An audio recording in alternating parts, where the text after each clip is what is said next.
Alright everybody, how's it going? BSG bringing you another Ultra Impact video. So, in this video, we're going to be going over the free-to-play All Might. Now, you can get this All Might for free, but I want to make it very clear that it's going to be a little bit of a grind to get them, because in order to get this All Might, you need 8,000 points from the VE the VE mode, which is pretty much, the virtual reality tower, whatever you want to call it. So you need 8,000 points from there. So it's going to be a grind, right? It's going to be a really big grind.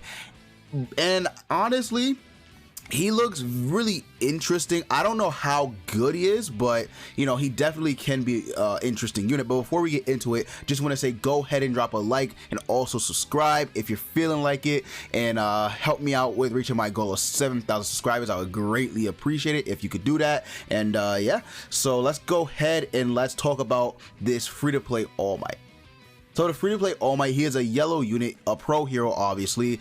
So he's weird, because I feel like he's so simple, but he does a lot. Like, he does a lot, but it doesn't look like he does a lot, but he does a lot. So I guess we'll start off with his ult. So his ult inflicts 750 damage to a single enemy. That is a really big damage. The multipliers on this website, by the way, they are at max, so keep that in mind. They are at the max. So 750% damage to a single enemy.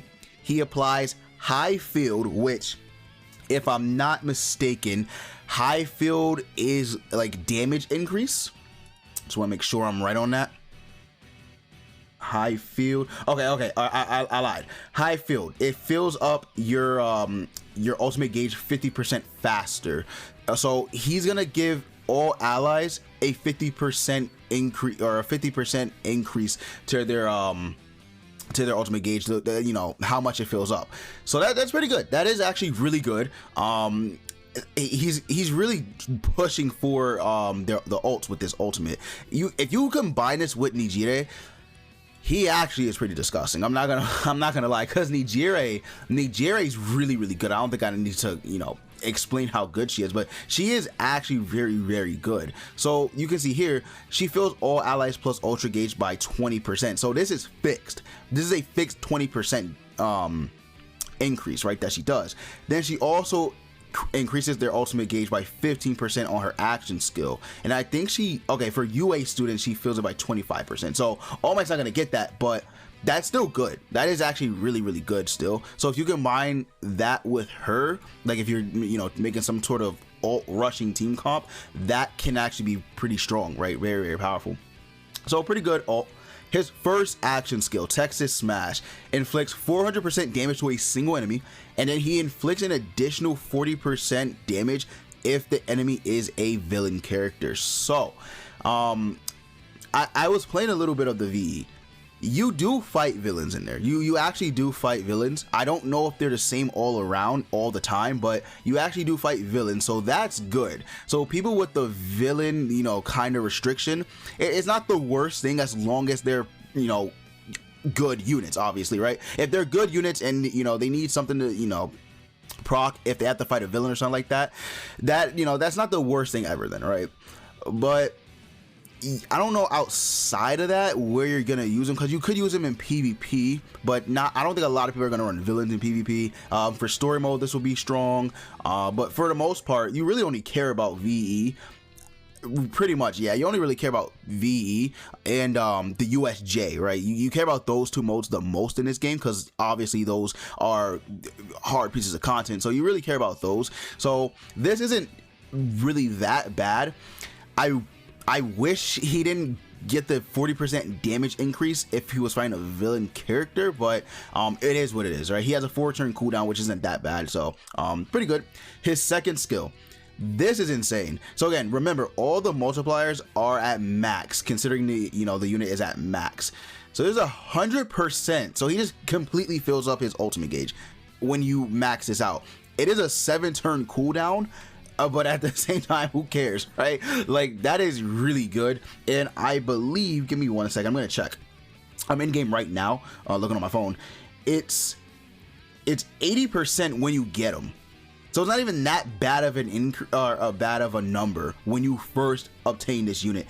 It's legitimately 80% is insane. Like, that is still insane. Obviously, getting just a straight up ultimate move gauge is crazy, but that's still good, right? That is still actually really good.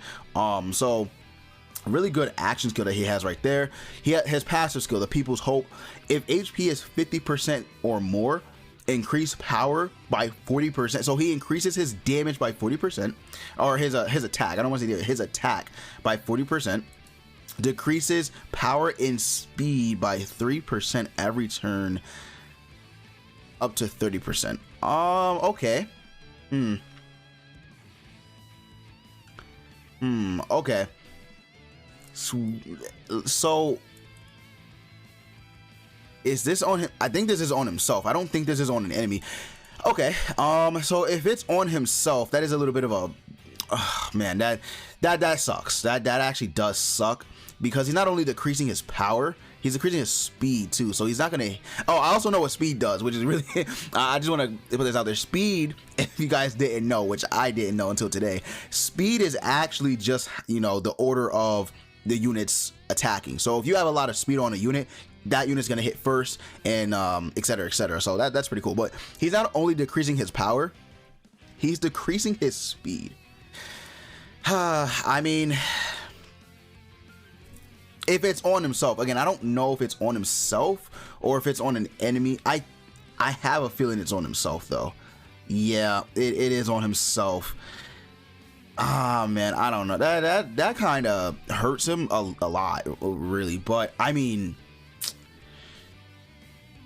man, I don't know. That does suck, man. Like, I'm looking at it I'm trying to think of it in game. Yeah, when you first go into battle, you're gonna be insane, right? You're gonna be crazy because you got a lot of attack going on. You can do a lot of damage, especially if you're fighting a villain. You could potentially even get your ult gauge up turn 1. Use an extreme power, you know, with his ult and stuff like that. But then as time goes on, he just gets a lot weaker. So this is what I'm saying. Like, he's a unique character, but I don't know how good he actually is gonna be, right? I don't know. It's very weird.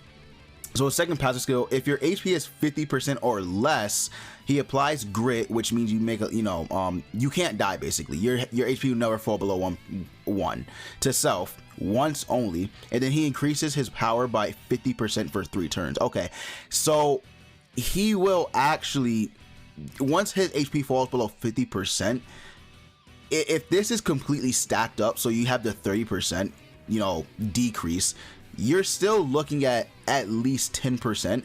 But then once you get this, you are technically at 60, I guess, right? Because you got to take into consideration this is affecting this, and this you get when you fall below 50%. So, well, actually, no, I'm wrong.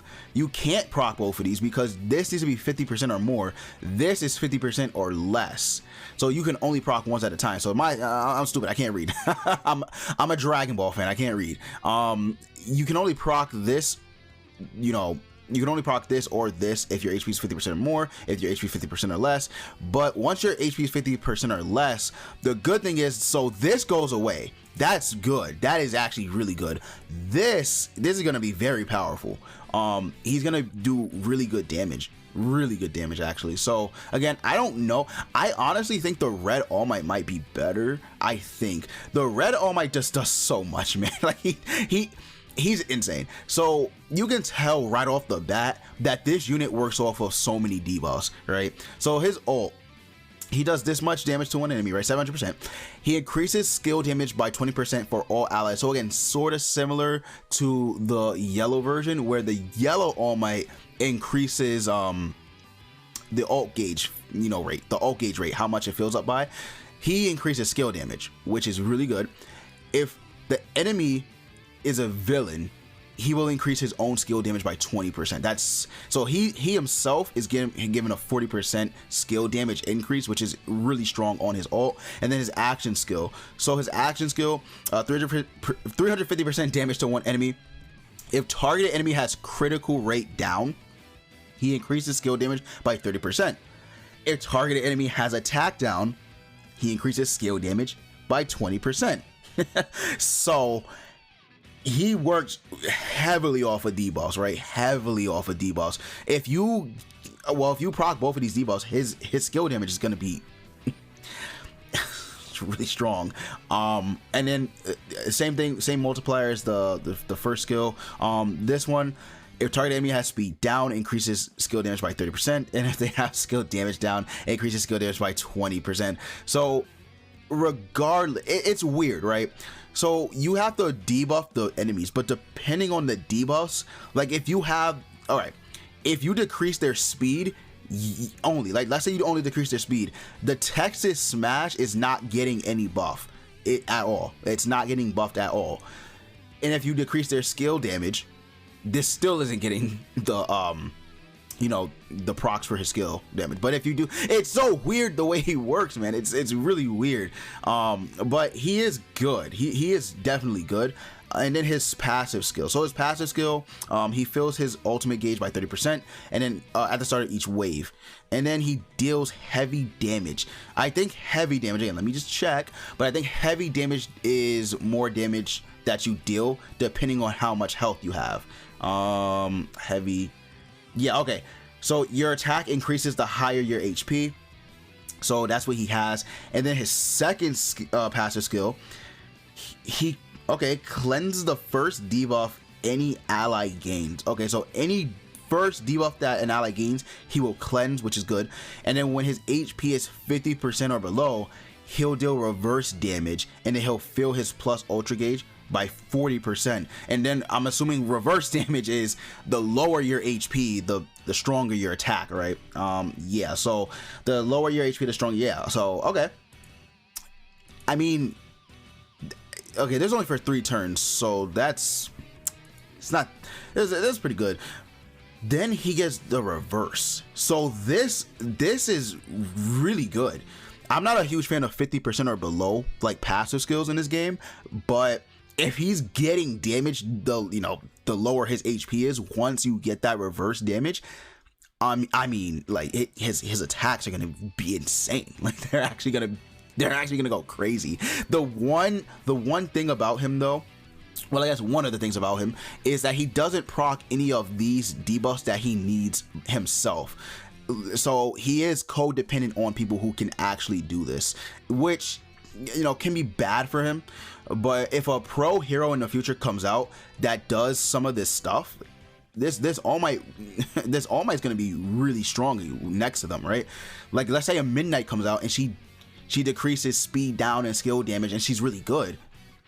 Like this All Might's gonna look really nice next to her, and then he's also doing all of this on his passive. Like he's really strong. So I do think that the red All Might is a little better, but I definitely think that this yellow All Might isn't as, I want to say restricted, but I would say more like he isn't codependent on units next to him, right?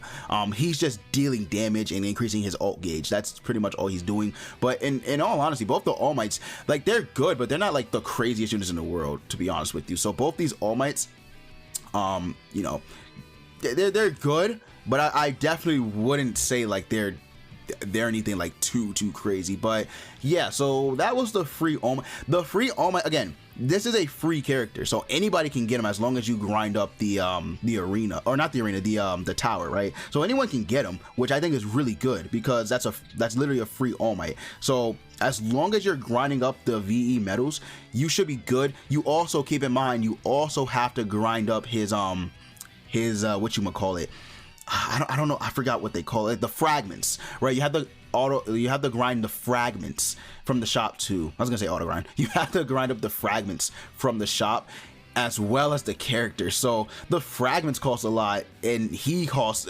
8,000. So you're gonna be grinding this for days, man.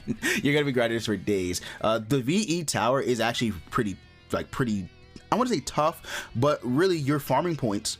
And then while farming points, you need units as well. And I don't know how the points are ranked, unfortunately. I do know like there's boosted characters, so that helps. That does help. But I don't know like exactly how the points work in the VE Tower, mainly because I haven't played it, but I'm gonna get more experience with the VE Tower because it is one of the critical modes you have to play. But all right, that's gonna be the end of the video. Let me know what you guys think of the free-to-play All Might. I think he's good, but you know, I don't think he's like too insane, but he is a free character, which is really nice for players who actually, you know, grind and then get them. So yeah, that's pretty cool. But again, let me know what you guys think down in the comments below. That's gonna be in the video. Thanks for watching.